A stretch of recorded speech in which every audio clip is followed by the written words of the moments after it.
My name is Dan Cossins White. I'm a resident here in Bathampton. I'm an avid birdwatcher and my favourite bird is the swift. Birdwatching was something that I took up in 2019 after a really difficult period in my life where I suffered really badly with my mental health. I had a successful career in coaching elite athletics up until that period, which was essentially destroyed, taken away from me, or I took it away from myself in that period. So after that had happened, I had to pick myself up and really build a new life for myself. The first job that I did in that period was working for a tree surgeon. And during that period, I just started noticing birds and taking an interest. And my mum, keen to kind of push me into something positive at that time, bought me a field guide and some binoculars. And the next year, which was 2019, I went on a bit of an adventure with my eldest son, Noah. We decided we were going to see as many birds in that field guide as we could, and we saw 123.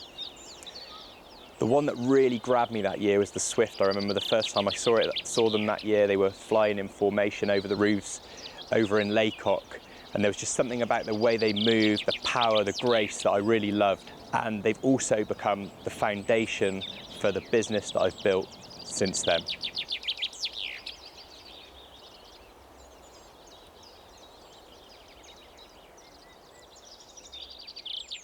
One of the amazing things about Whiteline Coaching is this amazing outdoor space that we have here, and we have an amazing array of wildlife here. There's loads of different types of birds. We've had willow warblers, wheatears, redstarts. There was a group of house martins that stopped off here a few years ago, and there was a completely all-white individual in with them, which was really special. We have swallows here for all of the spring and summer, and then obviously at times we have swifts flying around. This year I haven't seen so many yet, but they are here, and it is always special when the swifts come over, and I'm always keen to tell people that they're about.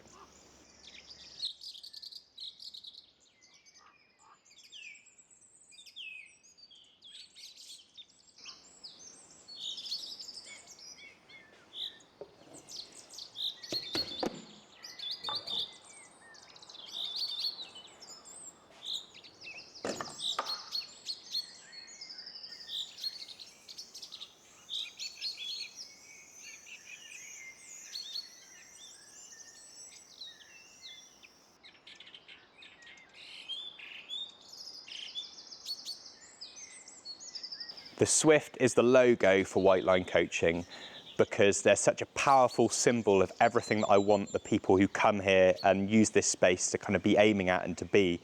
They are strong, they have incredible endurance because they fly all the time, they don't come down onto the ground, they're just a symbol of never giving up.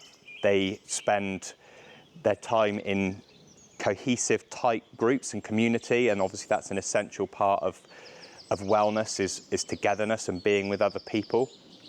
They are fast and graceful. They move with incredible grace and poise, but there's also a transcendent quality to them. They've risen above the world that we live down here, where we're attached to the ground and all of the density and the woes and troubles of what we have down here, and they've transcended all of that and risen up into the air.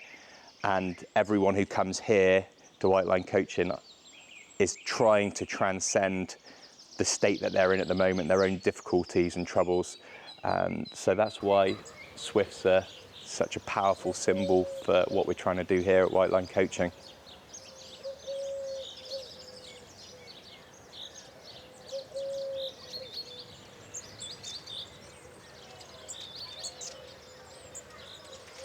Like many other of our UK bird species, swifts are facing serious threats, with our UK swift population reducing by as much as 65 to 70% since the mid-90s.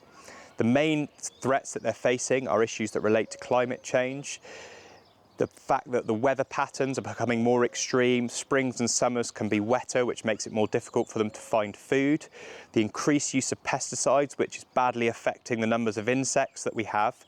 But most notably, people are having their roofs replaced, and this is meaning that nesting sites that they've been using for generations are lost, and the swifts then have nowhere to go. In my first spring, after coming to Bathampton, I was really thrilled to find out swifts use this area for nesting. And I decided to use an app called Swift Mapper to record all of the sightings that I saw. So I was recording screaming parties, but also nests. It took me about 2 or 3 weeks to see a swift go into a nest. When I did see a swift finally go underneath the tiles, I was troubled to see that there was a cat on top of the roof. And as the swift went to fly out of the hole, the cat grabbed the swift and put it in its mouth. And I did what it was the only thing I felt I could do at the time, which was stand in the street and shout like a crazy person, "Drop it!" Which the cat luckily listened to me. The swift rolled down the roof, spread its wings, flew away unharmed. But immediately then it was brought to my attention that the cat had accessed the roof by going up a scaffolding that had been erected to replace the roof where the swifts were also nesting. So the swifts that would have been using that site for maybe generations would lose their nesting site. They're definitely going to lose that nest and maybe the eggs or the chicks that were in there. So it was a real problem. I didn't know what to do. Okay, a couple white throats around actually. There's one down there and there's one over there somewhere. It's over there somewhere. I heard white throat and willow warbler and Chetty's warbler all at the same time a few weeks ago over there. So it's a good area for warblers here. And there was a swift making some noise now. There's one up there. 2, 3. Wow. Oh yeah, there's quite a few up there, some really high up ones as well. The river's absolutely amazing today. Dams will fly down there. This is a really good area because a lot of habitat, and the river in particular will be producing a lot of insects, which is going to be great for them. And then they've got the meadows here as well, so there's going to be everything that comes off of there. So it's just a really, really good area for the swifts. They've got everything that they need. They're just incredible, and I love it when they're together in a group. They kind of remind me of like the red arrows just moving around in formation. Just absolutely amazing seeing them do that. After I found out that the swifts were in trouble inside that roof, I thought carefully about what I was going to do and then decided to go and speak to the homeowner and tell her exactly what was going on. She was really shocked to find out that there was going to be a problem. She didn't actually even know that the swifts were nesting inside her roof or what the impact would be if she got her roof replaced at that time. She spoke to her roofer and they agreed that they would delay the roof work until mid-July, which would give the fledgling swifts more than enough time to leave the nest. The whole thing actually ended up being a real positive because it brought a lot of interest and awareness to the swifts. It brought the community together, and the real positive was that the scaffolding was actually used in the end to install 4 swift boxes along that row of houses, massively increasing the number of potential nesting sites for swifts in that area.